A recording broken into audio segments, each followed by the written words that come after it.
안녕하세요 여러분, 건전 모임의 동백입니다. 오늘은 우리 건설사와 엔지니어링사와 건설사 이 둘의 차이점이 무엇인지, 이 둘은 과연 같은 일을 하는 건가 다른 일을 하는 건가, 왜 이렇게 분리되어 있는지, 이런 것들에 대해서 한번 확실하게 여러분들께서 쉽게 재밌게 이해할 수 있도록 영상을 준비해 봤습니다. 그러면 영상에 앞서서 구독과 좋아요 꼭 부탁드리겠습니다. 자, 시작하겠습니다. 먼저 건설사와 엔지니어링사. 우리 다들 지난 시간에도 많이 설명드렸죠? 건설사는 뭘 한다? 바로 EPC를 다 수행한다. E, 엔지니어링, P, 프로큐먼트, C, 컨스트럭션, 즉 설계, 구매, 시공, 이 세 개를 다 하는 게 이제 건설사, 종합건설사. 그리고 엔지니어링사는 여기서 이맘때 와서 한다 이거죠. 그러면은 뭔가 이상하죠? 왜 건설사에서 다 하면 되지? 엔지니어링사를 왜 만들었냐? 이게 이제 조금 역사적인 배경을 좀 아시면은 우리나라에 왜 엔지니어링사가 그렇게 많고 엔지니어링사가 현실적으로도 필요한 건지, 이 부분에 대해서 좀 생각해 볼 수 있습니다. 그러면은 먼저 건설사를 한번 볼까요? 건설사. 자, 먼저 우리나라 뭐 가장 유명한 현대건설. 현대건설 홈페이지에서 따온 겁니다. 현대건설 같은 경우는 1947년에 창립했죠. 그 다음에 삼성물산. 삼성물산 같은 경우는 1951년에 창립하고 건설 부분으로는 1977년에 종합건설을 설립했죠. 자, 이게 이제 보면은 우리나라가 이제 광복을 몇 년도에 했죠? 1945년에 했죠? 45년에 하면서 이제 모든 국내 대기업들이 그렇지만 대부분이 건설업을 바탕으로 도약을 했죠. 광복을 하면서 폐허가 된 우리나라를 재건하면서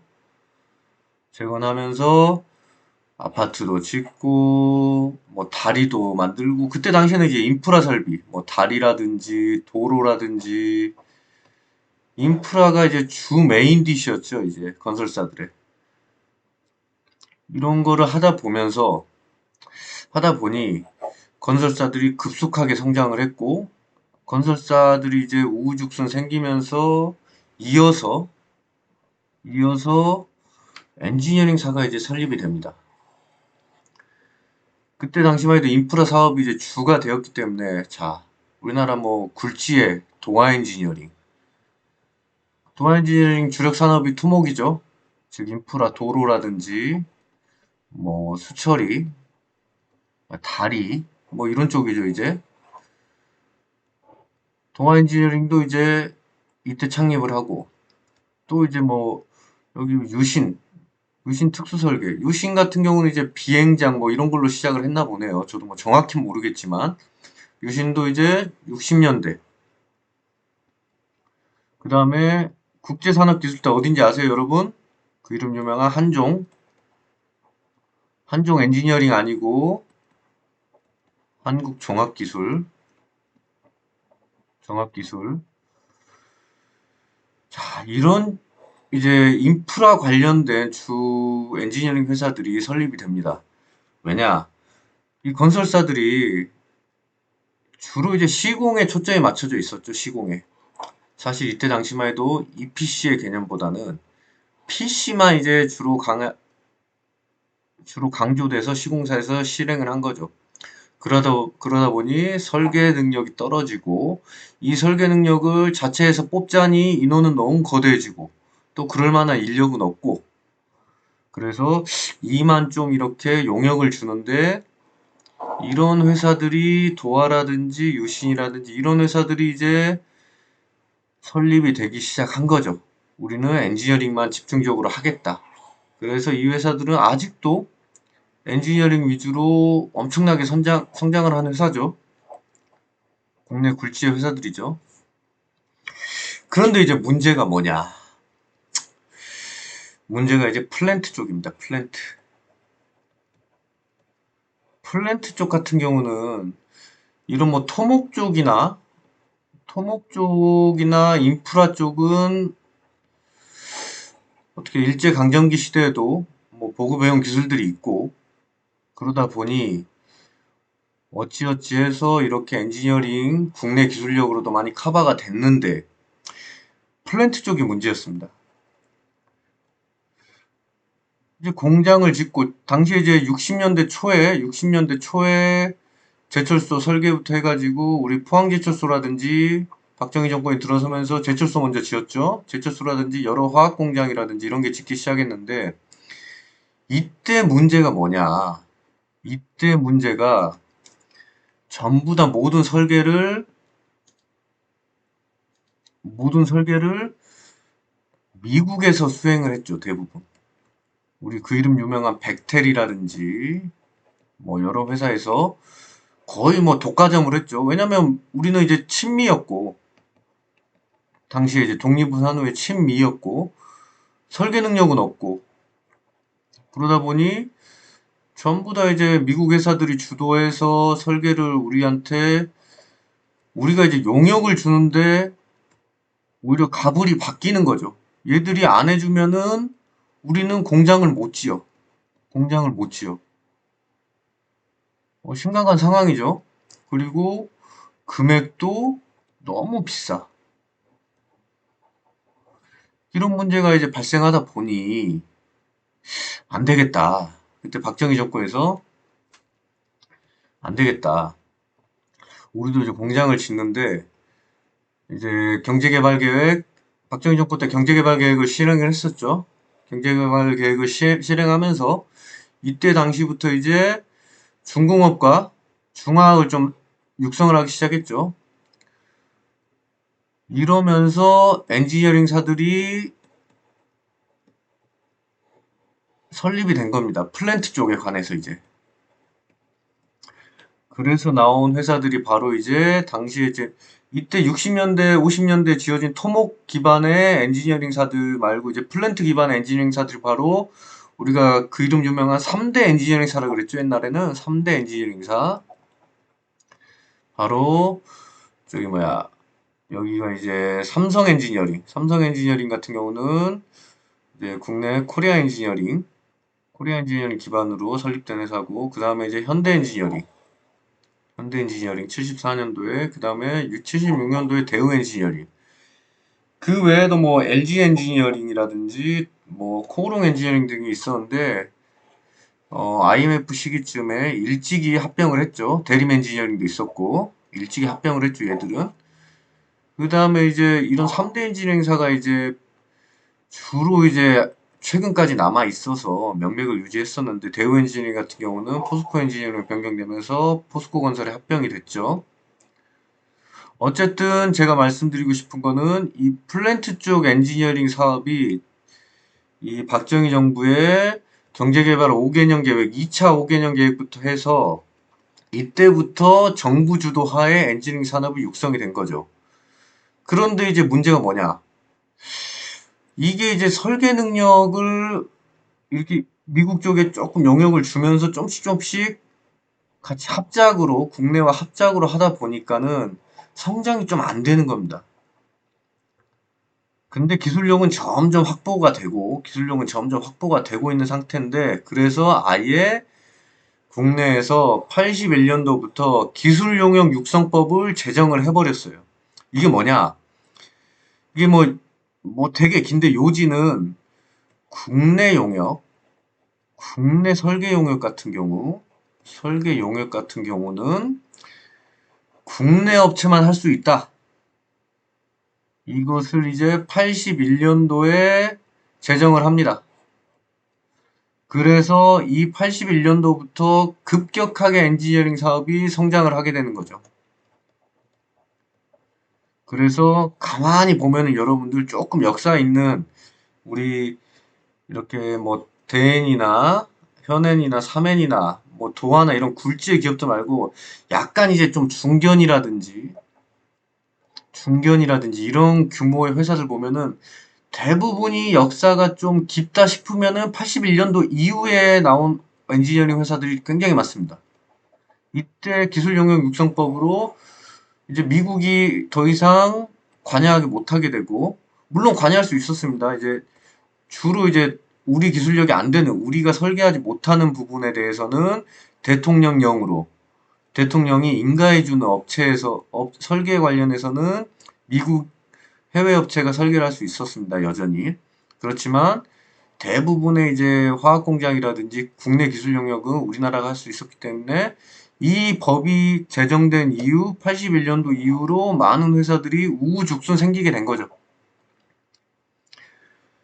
그래서 이렇게 건설사와 엔지니어링사가 독립된 영역으로 분리됐는데, 자, 여기서 이제 여러분이 가장 궁금해하시는, 잠시만요. 이 현대 엔지니어링이나 삼성 엔지니어링, 이 두 군데가 이제 특수 케이스죠. 특이한 케이스죠. 이 대우 엔지니어링은 2015년도였나요? 몇 년도였나요? 어쨌든 이 정도까지 있다가 이제 포스코 건설과 합병이 되고 마지막 엔지니어링 플랜트 쪽에서 이제 거의 뭐 대기업으로서는 막을 내리고 나머지 회사들은 뭐 진작에 다 막을 내렸고 이 두 군데는 자체 기술력이 뛰어났죠. 계속적으로. 기술력이 뛰어났죠. 왜 그랬냐? 현대와 삼성이라는 지속적인 대기업들로부터 서포트가 있었죠. 이 서포트는 뭐냐? 공장이 계속 건설이 되고, 이 공장이 계속 건설되면은 현대건설이 수주하고, 삼성물산이 수주를 하고, 이 공장에 대한 설계를 현대 엔지니어링이 하고, 삼성 같은 경우 삼성 엔지니어링이 하고, 이러다 보니 기술력은 날로 뛰어나고, 수주 금액도 날로 뛰어나고, 그러다 보니 이러면은 우리 회사도 EPC를 한번 해볼까? 그래서 이를 기반으로 플랜트 위주로 이제 EPC를 하게 된 거죠. 지금은 플랜트만 하지 않습니다. 현대 엔지니어링 같은 경우 건축 쪽도 합니다. 엄청나죠, 지금 규모가. 그래서 더 이상 현대 엔지니어링이나 삼성 엔지니어링은 엔지니어링 회사, 이름만 엔지니어링 회사지, 이 친구들은 이미 탈 엔지니어링 했다. 건설사다. 이렇게 봐도 무방합니다. 그래서 엔지니어링 업계에서는 이렇게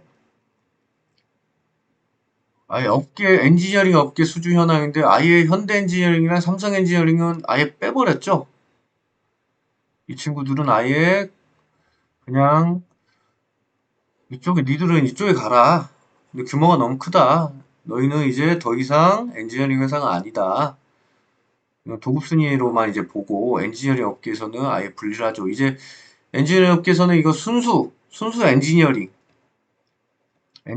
규모만을 가지고 이렇게 업계 순위를 매긴 거고 사실 이것도 순수 엔지니어링이라고 보기엔 조금 무리가 있습니다. 왜냐 여기에 감리가 들어가죠. 감리 용역이나 컨설팅 용역이 들어가기 때문에 그래서 이렇게 규모가 좀 커질 수 있는 거지 순수 엔지니어링만으로는 이렇게 규모가 커지기가 국내에서는 쉽지 않죠. 아직까지는 워낙 설계 금액이 적기 때문에 거의 뭐 1조 원에 육박하죠. 지금 도화 같은 경우는 엄청나죠. 대단한 회사고 이제 건설사 규모로는 뭐 잘 아시겠지만 뭐 삼성물산, 현대건설 뭐 이런 순위로 이제 건설사들은 자체적으로 EPC 이렇게 용역을 수행합니다. 그렇다고 이제 여러분 뭐 오해하시면 안 되는 게 이런 회사들이 여기 삼성 엔지니어링이나 현대 엔지니어링 제외하고 이런 회사들이 자체적인 이 능력이 없냐? 뭐 플랜트 이 능력이 없냐? 인프라 이 능력이 없냐? 있습니다. 이 부분이 있습니다. 다만 보다 전문적이거나 아니면은 너무 규모가 큰 경우에 자체적으로 수행을 못한 경우가 있고, 그리고 또 뭐 여러 가지 조건들에 의해서 외주를 주죠. 많이 이쪽으로 외주를 줄 수도 있고, 아니면은 주로 이쪽으로 외주를 주는 경우도 많이 있는데, 아니면 자체적인 이제 단종사들 단종사들 좀 작은 규모의 뭐 무슨 엔지니어링, 무슨 기술단, 이런 각 설계업체들의 각 공종별로 이런 쪽으로 이제 용역을 주게 되죠. 그래서 이렇게 나눠진다. 그러면 이제 뭐 건설사와 엔지니어링사는 역사나 그 창립된 배경 같은 거는 이제 확실히 알게 되겠죠, 여러분. 그래서 결론적으로 말씀드리면 건설사는 EPC 다 할 수 있다. 엔지니어링사는 우리나라에서는 사맨이나 현엔을 제외하고는 다른 회사들은 순수 엔지니어링과 여기 추가로 감리, 컨설팅 이 정도로 한다. 그래 여기다가 몇몇 회사들은 탈 엔지니어링 하겠다고 자체적으로 PC까지 해서 EPC 조그만하게 많이 하는 회사들이 있습니다. 그렇지만 메인 DC는 엔지니어링이다. 이 정도 되겠습니다. 그러면 뭐 오늘은 건설사와 엔지니어링사의 차이를 알아봤는데, 여러분 이 정도면은 뭐 쉽게 구분하실 수 있을 거라고 생각되십니다. 그동안 건전모임의 동백이었습니다. 감사합니다, 여러분.